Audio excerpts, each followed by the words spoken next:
mbokk yi salaamaaleykum ñu ngi leen di sant bu baax di leen gërëm rafetlu seen ànd ak ñun ci ITV benn waxtu une heure bi si mu leen ci xabaar njoloor si. li ciy gën a fës élection locale yi ñu dégmal opposition bu Sénégal nag fas yéene def benn kuréel ngir rek bootu doon benn ngir jëm ci jëm nag nee nañu fas doon ñu mukk kon bëgg-bëgg rek ngir daal di ci dumoyu Mactar Sourang moo ko daal di xamle ganu Maodo Ibra Kane bi ci JDD ne nag lu jëm ci seen taxawaay ak ponk yu bëri jot na ko indi leeral ci seen jàkkaarloo waaye tamit xalif bi kàddu mu yëkkati jot na ci indi leeral moom Mactar Sourang dañu ko teew du mu gën a yaatu ci ndortelu xabaar bu calande localité di ay dëkk yëg dëkkaan yu wër sës rëkk lii di Mbirkilaan nekk ma nga ca département ma nga ca région bu Kaffrine ñoom nag lu ci mel ni Maabo Jonnik ak Bëlëb nee nañu daal lañu bëgg rek mooy xàll wa jëm Mbirkilaan jaaree fa Maabo na daal di kon sumb waaye itam ñàkkum ndox ak courant ëllëg askan wi la ñu bëgg mu dàkk den ci digg itam nu mu gën a yaatoo ginnaaw dox ñaxtu bi ñu amal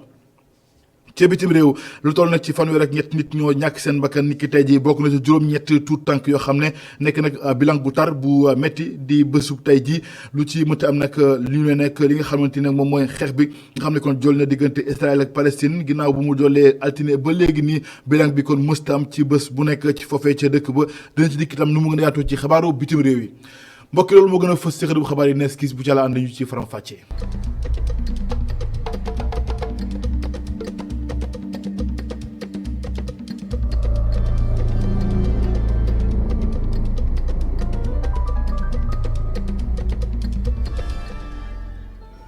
mbokk yi salaamaaleykum ñu ngi leen di sant bu baax di leen gërëm rafetlu seen ànd ak ñun ci ITV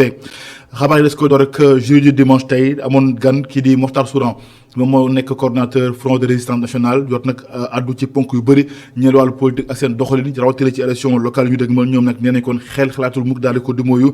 seen mbëboot kay mooy fexe amal coalition wu rëy boo xam ne dina ci ànd ñoom ngir rek dem ci élection yi bu ko defee ay gox goxaan yu bëri ñu mën ci loxo moom nag Mactar Sourang ne lu mu bëgg rek mooy ñu indi yeesal ci code électoral bu ko defee Karim Wade ak Khalifa Babacar Sall mën a moomaat seen bopp ngir ñu mën a bokk ci jongante ci Sénégal moom coordonnateur bi jot na indi leeral ci kàddu yi nga xam ne Serigne Mountakha Mbacké xalif général des Mourides jot na ko yëkkati ñoo na ci leeral ak Abdourahmane Ly. xalif général des Mourides lu mu wax njiital Pastef mu dalal si biir ayu bés gi ñëpp la ko waxal rawatina ñi nekk si nguur gi bu ñu sukkandikoo si kii nga xamante ni moom la ñu dalal si JDD bi jëm si njiitu réew mi Macky Sall mu jàppale si atum 2012 si jongante njiitu réew ya woon coordonnateuru FRN jàpp na ni moom di Macky Sall daa soppeeku complètement ba xàmmeetu ko. Macky Sall d'avant et Macky Sall bu njëkk ak bu léegi wute na bu baax a baax ndaxte sooy xool léegi dafa doon ab nit bi nga xam ni daanaka ci ay calcul politique kese la nekk saa su ne moo ngi lal ay stratégie ngir xool naka la mën a gañee li nga xam ni moom mooy jongante yi naka la mën a def ngir daal di des si nguur gi ngir mën a faagaagal bu baax a baax ñi nga xam ni ñoom ñooy ay adversaire am. Comment faire pour se maintenir, comment faire pour éliminer. soppi code électoral bi ngir may Khalifa Sall ak Karim Wade jotaat si seeni ay ax ak seeni ay yelleef loolee di recommandation wu Mactar Sourang muy recommandation bu mu def fii si journée du dimanche bàyyi dialogue politique bu mu jàpp ni amul benn njëriñ muy dialogue bu mu xamle ni dootu fa teg tànkam. Moi personnellement je n'irai plus à un dialogue national parce que je considère que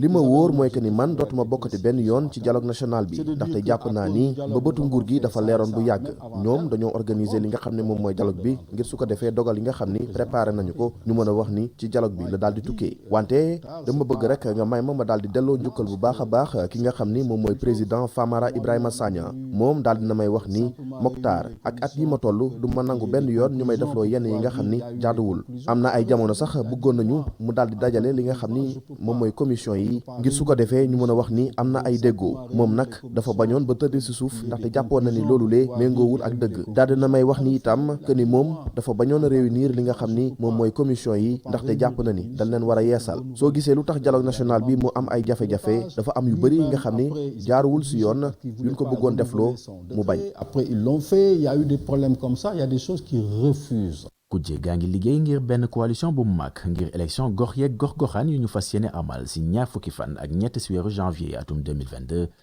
muy kujje kon buy waajal élection yooyee ñu jëm même bu jàppee ni fichier électoral bi des kay xoolaat muy fichier électoral bu Mactar Sourang mi leen fi teewal di xamle ni mi ngi ca Malaisie jamono ji. Les auditeurs sont restés 1 mois sans accéder au fichier électoral. 1 mois. Pourquoi? Parce que le fichier n'est pas géré par le Sénégal. Le fichier est géré à Kuala Lumpur. C'est-à-dire qu'aujourd'hui, Abdourahmane Ly jërëjëf lu toll nag ci fukk ak ñeent doomi Sénégal la ñu dàqee ca Pérou ginnaaw nag li jëm ci wàllub voyage woo xam ne kon tegul ci yoon waaye nag njiitu Horizon Sans Frontières jàpp na ni seen ak seen yelleef dañ ko daal di jalgati rawatina nag tëju frontières yi nga xamante ne nii moo waral lii nga xam ne kon moom mooy dem bi dikk bi gàllankoor ci dëkk yu bëri. Abdourahmane Ly ñu teew li kàddoom moom Boubacar Seye ci micro Abdourahmane Ly. Il faut que nous dénoncer la fermeture des frontières européennes parce que loolu mooy conséquence li yëpp l'obtention des visas problématique yi ci am yëpp moom moo tax tey ñi nga xam ni c'est des populations vulnérables ñi nga xam ni dañuy daw la pauvreté ñi nga xam ni dañu yaakaar la solution c'est immigré boo xoolee dañuy contourner vers d'autres zones vers l'Amérique latine vers l'Amérique centrale yooyu zone aussi mu nekk des zones extrêmement dangereuses donc boo xoolee l'indice de criminalité l'indice de sécurité est très développé dans ces pays-là mais ñu si bëri ñoom xamuñu donc ils sont exposés. Je crois que loolu tey la ñu war a xoolaat jéem a pour saafara ko jéem a xool comment on peut faire avancer la réflexion sur la prise en charge tey des flux migratoires ci contexte bi ñu nekk tey mondialisation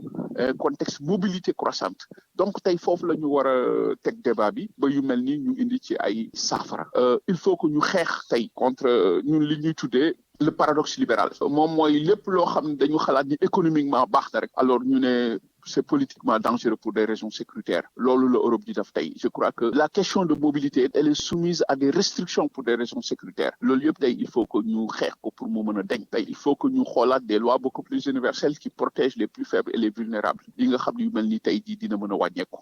maintenant au niveau du Sénégal je crois que nag il faut que ñu saytuwaat problème bi parce que l'extrême pauvreté le chômage tey pousse la jeunesse bi nga xam ne amatuñu espoir. mën na ko junj ci ndorteelu xabaar yi ak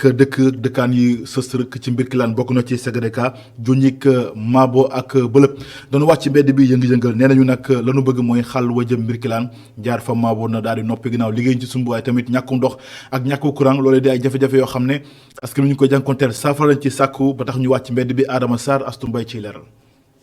askan wi yeewoo ci commune yi di Ségrégata Junjik Mabo ak Mbëlëb dey mer ba futu la ñu def ñoom nag li ñu bëgg dey moo di tali bii di Mbirkilaan Mabo Wanaar te ñu tàmbale liggéey bi mu gaaw àgg. ñun population de Mabo ñun population de l'arrondissement de Mabo dafa mel ni bokkuñu ci réew mii di Sénégal wax na yoonu Mbirkilaan Mabo gii bu fekkee ne état ran dong la ñu ko bëgg a defal lim fi fekkoon la fi bëgg a delloo na ko bàyyi bëgguñu ñun lu ñu soxla nañu kuk xoolal arrondissement ma 25 kilomètres nu mu ndawee ba léegi mënuñoo fexe ba ñuulalal ñu ko loolu nag lañ ne ak gas yi ça suffit doy na. leneen loo xamee ne ñu ngi koy sàkku bokk na ca li nga xamee ne jëm na ci wàllum courant. fii ci arrondissement Mabo boo xoolee courant bi bu dee 50 dëkk la benn dëkk moo fi am courant bu dee 131 dëkk yi 5 dëkk rek ñoo fi am courant kon xam ngeen ne loolu rafetul bu dee ci côté poste de santé la war nañu am 10 postes de santé fii ci arrondissement Mabo bi mais tey benn poste de santé digne de son nom wala ñaar nga fi mën a compter boo pare jeex na ambulance médicalisée amuñu ko amul lenn lu nga xamante ni tey infrastructure la boo xam ne war nañ koo bénéficier ñu defal ñu ko. ñoom nag ñuy xam ne day ci réew mi lañu bokk ba tax na daal lépp loo xamee ne day seeni gox yi ñu ngi koy am ñoom itam bëgg nañ mu am si seeni dëkk yooyu. nag tey ñu ngi ñaan village yi nga xam ne tey ñoo composé arrondissement Mabo nekk 131 villages lu ñuy ñaan mooy nañ leen jox électrification rurale nañ leen jox ay poste de santé lampadaires yi ñuy séddale ci réew mi nañ ci am lépp loo xam ne la ñuy cërul ci dëkk bi dañ ci am droit am ci. fàttali nag commune yi di Ségrégata Junjik Mabo ak Wanaar ñu ngi bokk ci département bu Mbirkilaan ci région bu Kaffrine. diggante Diamniadio ak yéen fa nga xam ne la ñàkku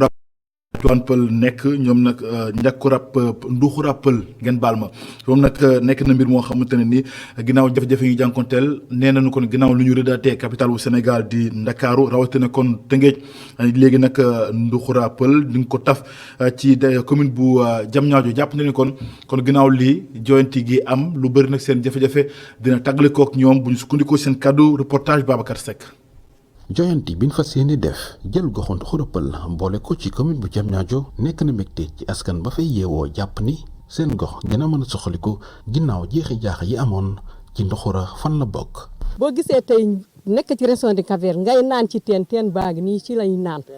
teen bii la ñuy naan lan moo ko indi woon difficulté yi mel nii moo ñu ko tegoon ndax Mamadou Moulaye Gueye bëggee fi dugal ndox préfet taxaw préfet mi nekkoon fii Marcel Thiaw moo fi doon sous préfet bi moo nekkoon fii bu ñu naree wax mu ne lii du am moom mu teg waaye nag li xamante ne nag tey ñu ngi sant nañu yàlla ci loolu di sant mun lay géey di daal wax ne dëkk bi ay xale yu jàng yu am diplôme ñoo fi nekk kenn liggéeyu dañuy yaakaar lun léegi ñu commencé ubbi robinet yi ñuy root yaakaar nañ suñu dispensaire bii léegi mu dépassé fii yaakaar nañ suñu météo ndik bi xamante ne dañu ko teg budget mu taxaw yaakaar naa léegi Mariama Gueye mii léegi mu nga am batari fu soobee yàlla. askan wi wane seen i mbégte ñu ngi oo ñeneen ñi nga xam ni dañ bëggoon boole seen bopp ci yenn ñu def benn say ngir liggéey dëkk bi. di wax ne ñun Nduxura liñ ci bëgg mooy ñun ñëpp nañu ànd booloo képp koo xamee ne yaa ngi demoon ci beneen côté aussi na nga ñëw ñu ànd booloo ñu liggéey parce que Nduxura ñun ñoo ko moom. fii la sunuy baay juddoo fii la sunuy maam juddoo ñun fii lañ juddoo sunuy doom fii lañ juddoo ñeneen ñi it sunuy doom seeni doom fii la ñuy juddoo bu soobee yàlla donc nañu ànd ñu booloo liggéeyal Nduxura liggéeyal commune du Diamniadio képp koo xamee ne meroon nga dem feneen ñu ngi lay tàllal loxo nga ñëw ñu ànd liggéey Nduxura pour le développement de Nduxura. ci fàttali conseil municipal bu Diamniadio ànd na ci joint bi nu nar a def jël Nduxura Peul boole ko ci commune am. fukki fan ak juróom-ñaar ci weeru sulet at wi ñu nekk la ñu fas yéene sargal ak delloo njukkal professeur Iba Der Thiam mi fi dodo yàggul ab ndaje la ñu amal maanaam lël waxtaan wu yaatu ngir xool nan la ñuy def ba loolee kon daal di ko jëmmal ci ay teewaayu kilifa yu mag ci Sénégal ñoom nag jot nañu xool itam nan la ñuy def ba loolee kon daal di antu bu bés ba ñu teewlu kàddu yi nga xam ne moo bàyyi ko ci docteur ci professeur Mamadou Fall moom nag bokk na ci kuréel bii di comité scientifique bu ñu teewlu kàddoom. danañ mën a dajaloo fexe ba vraiment jox Iba Der li nga xam ni moom la yelloo maanaam ñu sargal ko liggéey bi nga xam ni def na ko fii tàggat bi nga xam ni tàggat nañu ko ñun ñii ñëpp parce que li nga gis nii ñëpp Iba Der jàngal na leen à commencer par man nii ak àq bi nga xam ni université ameel na ko Sénégal ameel na ko ñu mën ko jox ci anam bu wér ba feeñal ko ci fii ak ci bitim réew. dañu jàpp ni ku mel ni comme Iba Der buñ koy sargal bi dafa war a yaatu moo tax bu boobaa ci maanaam bis bi ñu jàpp képp koo xam ni mbokkam nga képp koo xam ni liggéeyoon nga ak moom am di jàmm nga di nga ñëw wane sa teewlu wane sa taxawaay wane sa maanaam témoignage ci moom boole ci ndongoom yi ak xaritam yi dañoo bokk naal ba pare mool téere bi muy téere boo xam ni am na 600 pages bu boobaa dinañu wane téere bi ba ñëpp gis ko xam ni quand même nit ñi ñu ngi bàyyi xel Iba Der li mu jàngale niilul te téere bi firnde bi la dinañ ci boole aussi maanaam li ñuy woowee exposition loo xam ni ay xamtu la ñuy wane ay nataal la ñuy wane yoo xam ni jaar-jaaram yëpp danañ ko wone ba ñëpp gis ko ñu fesal ko ba ñëpp gis ko. démb nekkoon bu su fàttali ak ñaan ci maître Babacar Seye mi nekkoon président conseil constitutionnel waaye nag loolee yam ak bëgg-bëggu kilifa yi nekk ci Ndar Géej rawatina kon mairie ba ngir tuxal stade bi nga xam ne moom lañ ko dippee di maître Babacar Seye ñoom nag askan wi ak ñi nga xamante ne ñooy njabootam nee nañu kon ala mukk du ci dal ndax àndu ci tey àndu ci ëllëg moom la Aliou Signon ciy leeral. tey yamook fukki fan ak juróom ci weerub may di bis bi ñu boomoon maître Babacar Seye moom la ndaw yi nga xamante ni ñoo bokk ci plateforme bi xeex ngir ñu bañ toxal stade maître Babacar Seye tànn nag ngir amaloon wàcce kaamil ci biir stade bi waaye loolee mujjuta antu. bi ñu ñëwee fekk nañu stade bi tëju ñu wax ni daañu def point de presse def ñaan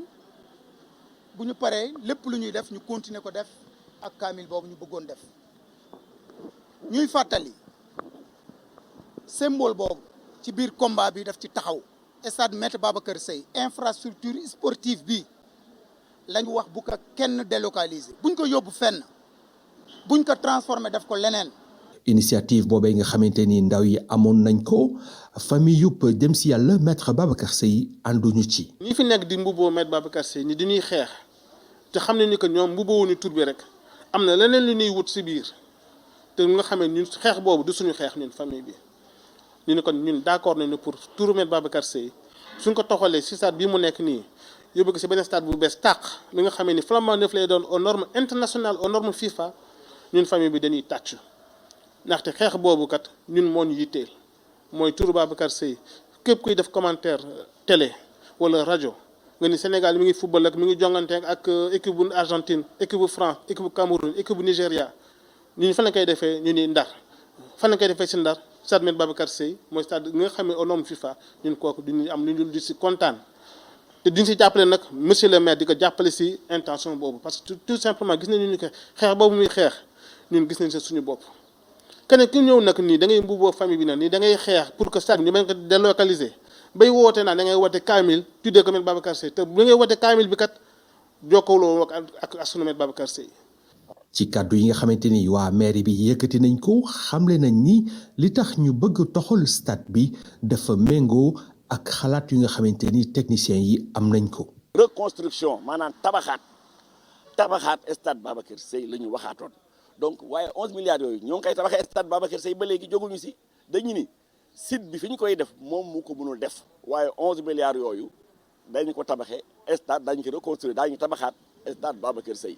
ci site boobu loolu mooy coow li nag waru ko mat parce que question bi mooy mën na nekk waaw fan la war a nekkee ñu ni fii la war a nekkee loolu yaakaar naa ne warul nekk un débat parce que maire bu mu lancé débat bi c'est pour nit ñi réfléchir mais pas pour nit ñi jël ay rajo di wër di def campagne kaay leen dañuy nonga stade bi yooyu dama yaakaar ne ay acte politique la yi nga xam ne buñ si àggee ñun daañu indi ay réponse ci lu demee noonu. stade Maître Babacar Sèye bi nga xamante ni moo waral coow li ñu fàttali ni mi ngi nekk ci avenue Général de Gaulle ci xolu dëkk bi nga xamante ni moo di Ndar nga xamante ni mi ngi gën di màgg. kon yéen a ko jubbantil seen bopp bëgg-bëgg mairie ba di toxal stade Maître Babacar Sèye benn ci pàcc ci ndaw yi kon ñoo ci àndul waaye askan wi rawatina kon ñi nga xam ne ñoo njabootu Babacar Sèye Maître Babacar Sèye ndem si yàlla si ne ànd na ci ba jeex tàkk ci bëgg-bëgg bi nga xam ne autorité locale yi amee nañ ko ñu jëm nag ci bés bi ñu jagleel wàllu njaboot yi ni ki démb itam dañ ko doon màggal ci àdduna wërgal këpp Sénégal des ci gannaaw waaye nag loolee yem ak feetub Korité gi nga xam ne ñu bëri kon ci njaboot gi ak fu ñu mënti nekk dajaloo nañu seen kër rawatina kon ci njaboot yi ngir rek daal di sottante xalaat jàppalanteeg dimbalante rawatina ci bëtu it gii ñu génn ñu ànd ci leeral ak Ngor Diouf ak reportage bi. bésum Korité ñu faral di ko màggalee fii ci Sénégal ci teewaayu njaboot gi ñëpp li ni mel di ab porox ndoll ngir ñëpp mën a daje waxtaan gannaaw ay fan biñ màggalee bi la xew-xew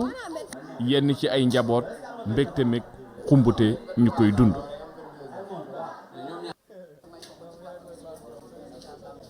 Seynabou Diop ay atam toll ci juróom benn fukk mbégte rek la am gannaaw bu njabootam yëpp teewee ci bile feet. loolu mbégte la ndaxte koor ñëw korite ñëw wala tabaski nga nekk ak sa famille xale yi liggéeyu ñu toog ñu war a jàng ñu may leen feet ñi nga xam ne say goro la ñu nekk ci àll bi ñëw jël oto fekk si la ñëw bokk ak famille bi yëpp ngeen bokkandoo nekk benn korite ndoo nekk ci jàmm loolu sant yàlla bu baax la ñu ngi ciy sant yàlla bu baax a baax. Ndeye Wuli Konté moom nag togg na añ ba noppi mu jàpp rek ne yile xew-xew lu am solo la. ceeb bu weex laa togg ceebu jën bu weex bu am bëgg a jëg suul waaw togg ko mu neex rek am mu caat bopp xaru bopp ak yëpp ci biir wax dëgg yàlla toute la famille s'est retrouvée ñu lekk bu suur kaf ree ñaanalante.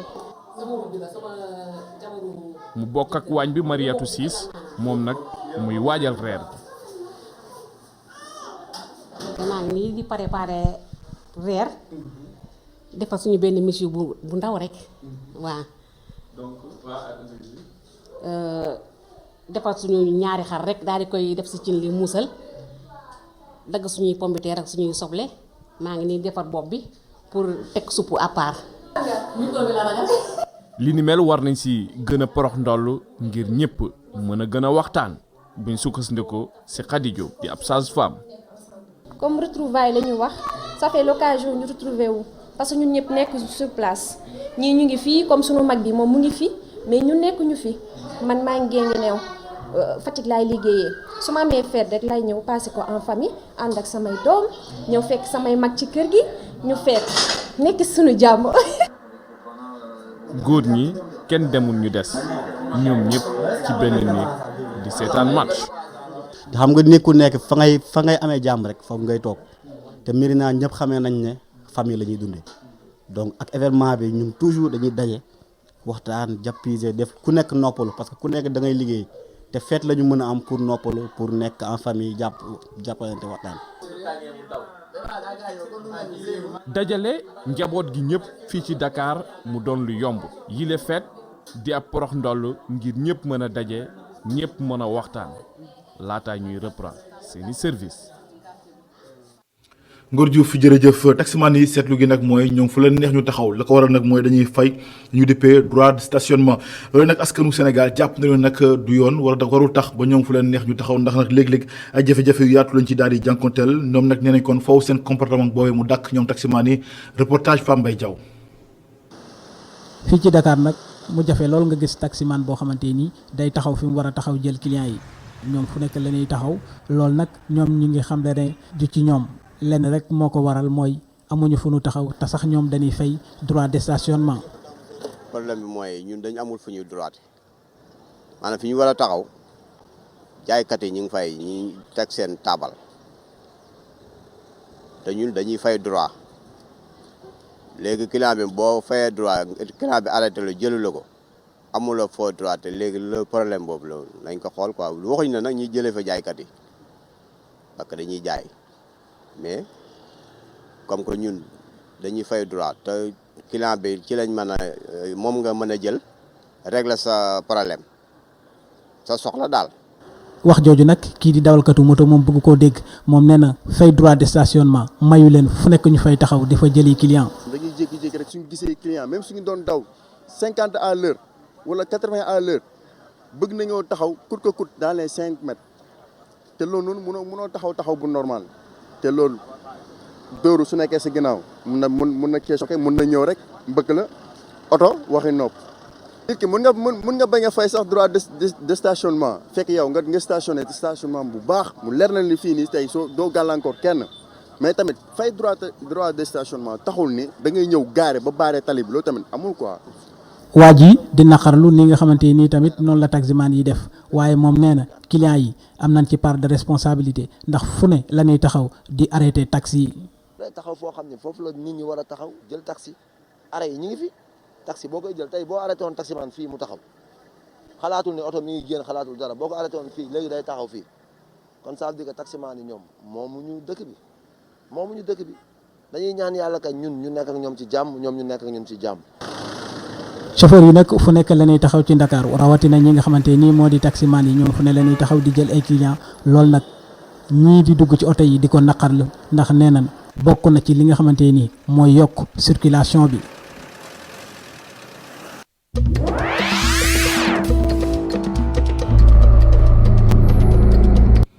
laajtum bitim réew ñu daal di ko tàmbaleek Palestine lu toll ci fanweer ak ñett nit ñoo fa ñàkk seen bakkan niki tey bokk na ci juróom-ñett yoo xamante ne ni ñoom ñëpp ay tuut tànk lañ niki tey ko lañ leen daal di faat ginnaaw ay sox yoo xam ne Israël yi ñoo ko def jëmbale ci ñoom ci bande de Gaza loolu nag ay cadre yoo xam ne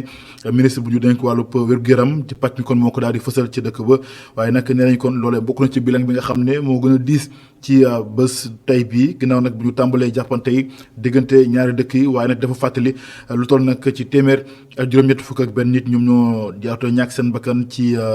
sox yooyu ak song yi nga xam ne ay doomu Palestine la ñoom ñëpp bokk na ci juróom fukk ak ñaar yoo xamante ne ñoom ñëpp ay tuut tànk lañu bu sukkandikoo ci xabaar yi bàyyi ko ci ministre bu ñu denk wàllu wér-gu-yaram